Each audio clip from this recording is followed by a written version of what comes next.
Morning, everybody. CW here. I got a box from Mehek. That's MP Molds.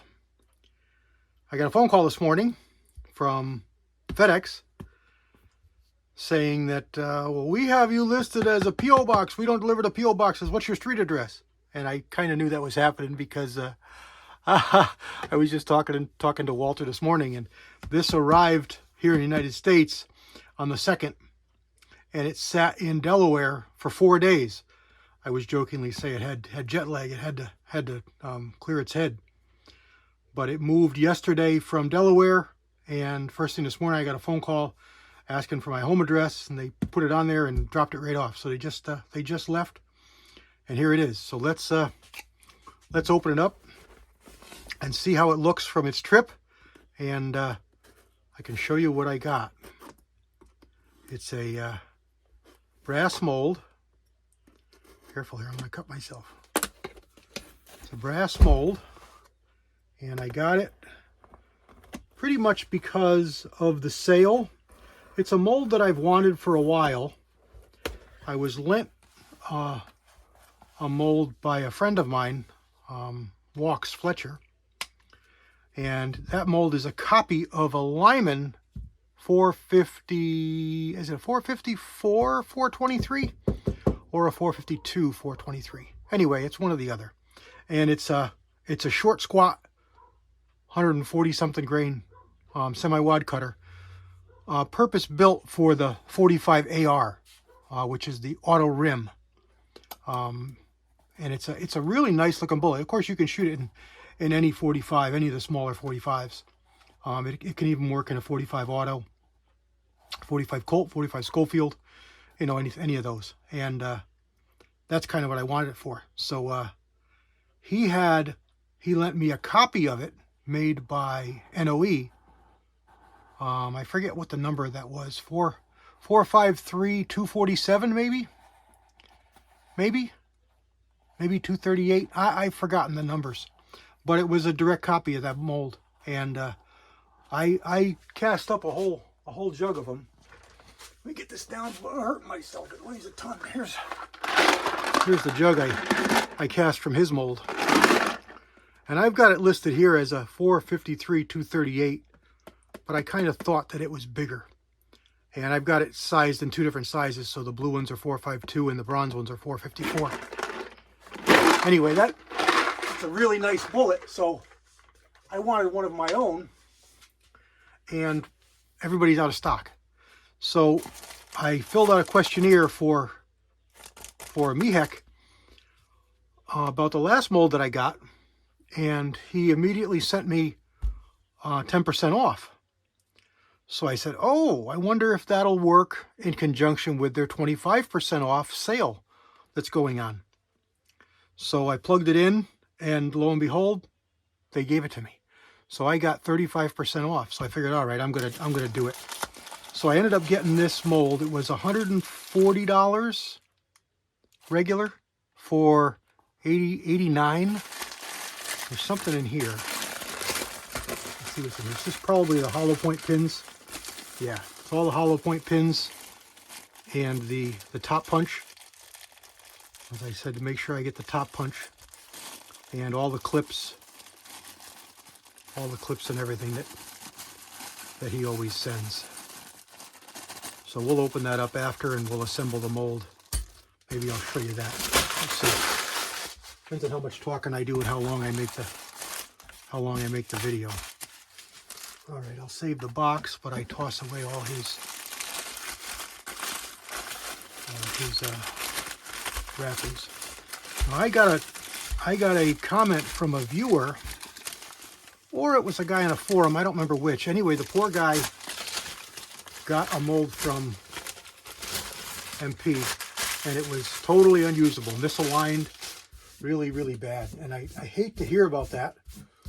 And you know, you never know the situation. Like I like to say, us humans, we like to complain more than we like to proclaim something that's good. So I really do my best to try and not run things down unless somebody is blatant and causing a problem or doing something that knowingly is not right, I don't really like to call them out on it and you know, belabor that. But when they do good, or when I get a good product or something that I like or something that works really well for me, I like to pass it along to try and break that cycle of, you know, everybody likes to give a bad review, but there isn't many good reviews, you know, positive reviews. So I try and change that. So what a pretty mold. MP really does a nice job with his fit and finish, and that's really just a pretty mold.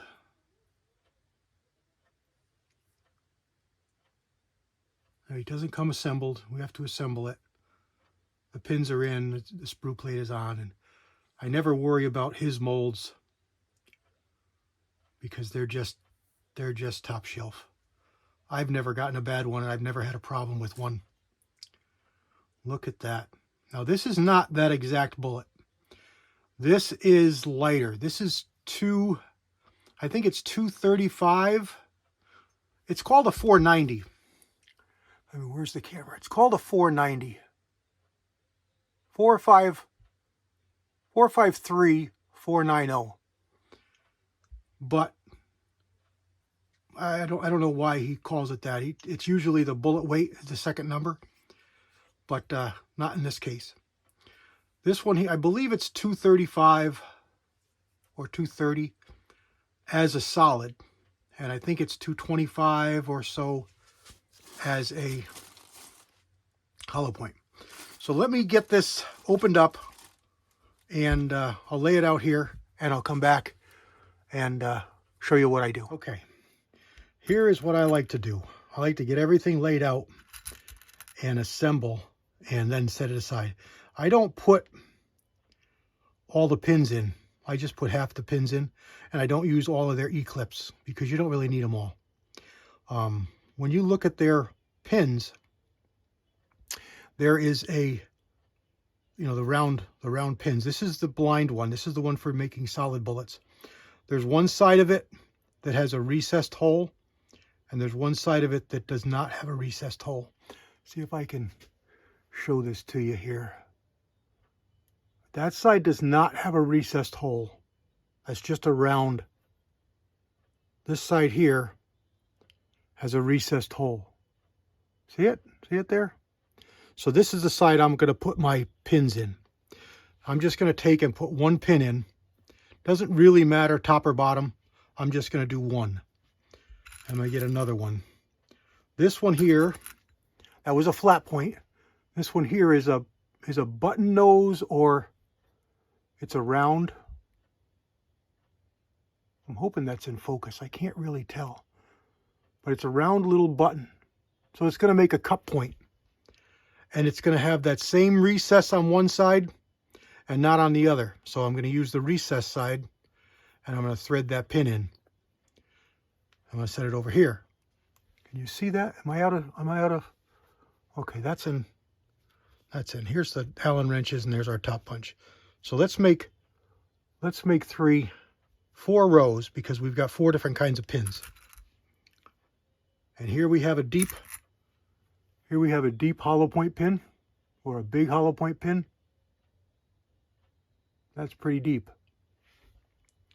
Again, we're going to do the top one. We're going to thread it in, set it down.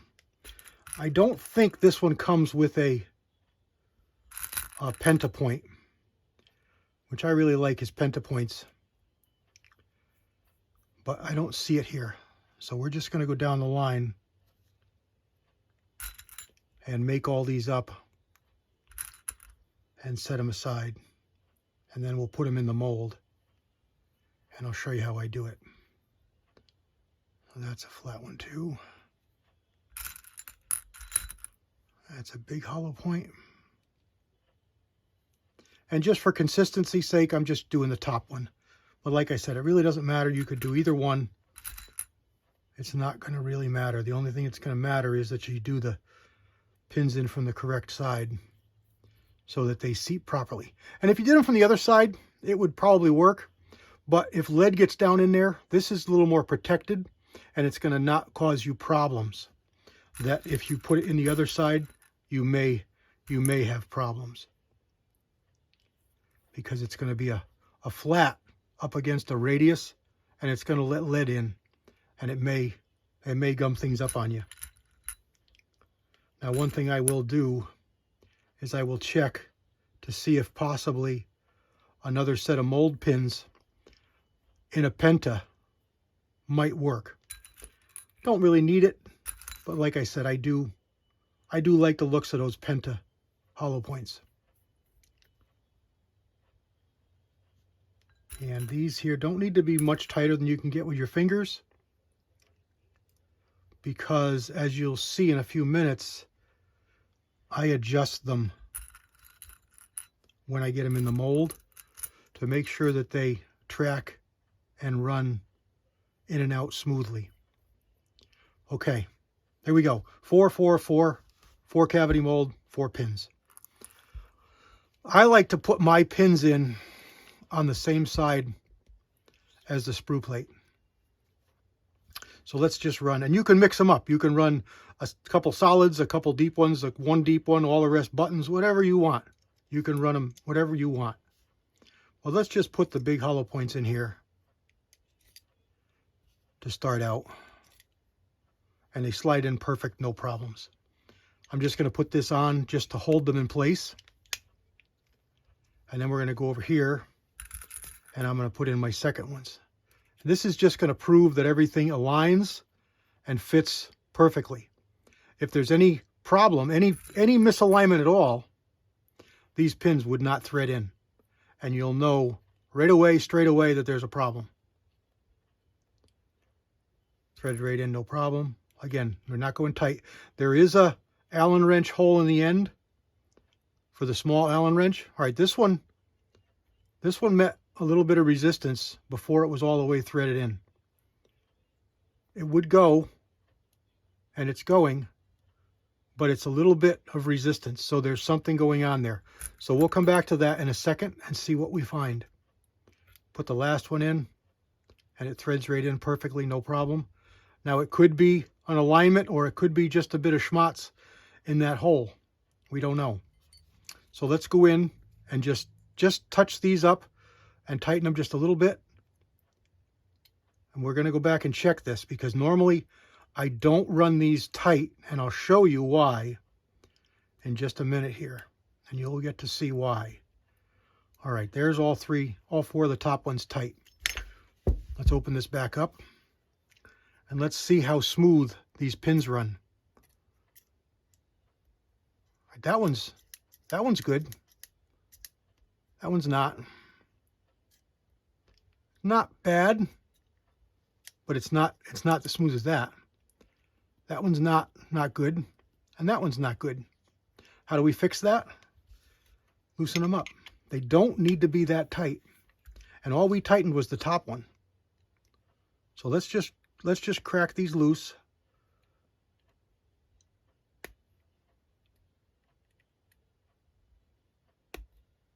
You hear that? I think you can hear that. A little snap. That's just from my tightening it here. Now the bottom ones we didn't tighten, but let's just make sure that they're loose. And it's just something you're going to have to watch as you cast with it. All right. Take the other half off. And let's check it again. See?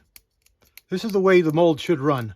Now, it will get a little better as you use it. You know, there's no real burrs there, but heat expands. You know, these are two dissimilar metals. They expand and contract at different rates. They're going to cause different things to go on. So as you're casting with this mold, you just need to be conscious and aware and take a look at those pins. Make sure that they're all the same length, which would indicate, if they're not, it would indicate that they're threading out. And just finger tight and make sure everything is smooth and good. Look at there now. This is good, this is good, this is good, this is good. This one is not. All I did was tighten that up with my fingers a little tiny bit, and it got too tight. So I back it off, and it's perfect. So there you go. This is how I tune them. So you just You know, you can use it however you like, do it however you like. This is how I tune my mold when I first get it. This sprue plate wasn't tightened down. Usually they are. Now you don't want them wicked tight because, again, it's going to change as it gets hot. So that's just an experienced, you know, hand that I just did there for tightness. I may have to adjust that. You don't want it too tight. You don't want to cut off. If it gets too tight, you're affecting your air gap. You're making it drag. You want it snug but not tight. You want it to be free to move but not rub up against hard, because as it heats up and expands, it's going to change and it's going to get tighter. And you don't want to have to whack this thing hard to get it to close. You want it to almost close on its own, or just close nice like a safe door. And there you go. So let's put some E-clips on here. You don't need to see how to do that. I'm sure you know how to do that. They just snap on with a pair of pliers. They give you a whole bunch. Again, I only use them on half of the pins. I don't put them on all the pins. And generally you can push them on with the wrench, just like that, and just spin them to make sure that they're all the way on. And that's it. Now we're going to clean up this mold, and we're going to wash it, and then we're going to heat cycle it, and then we're going to do some casting. Come back and watch for that video. God bless everybody. CW.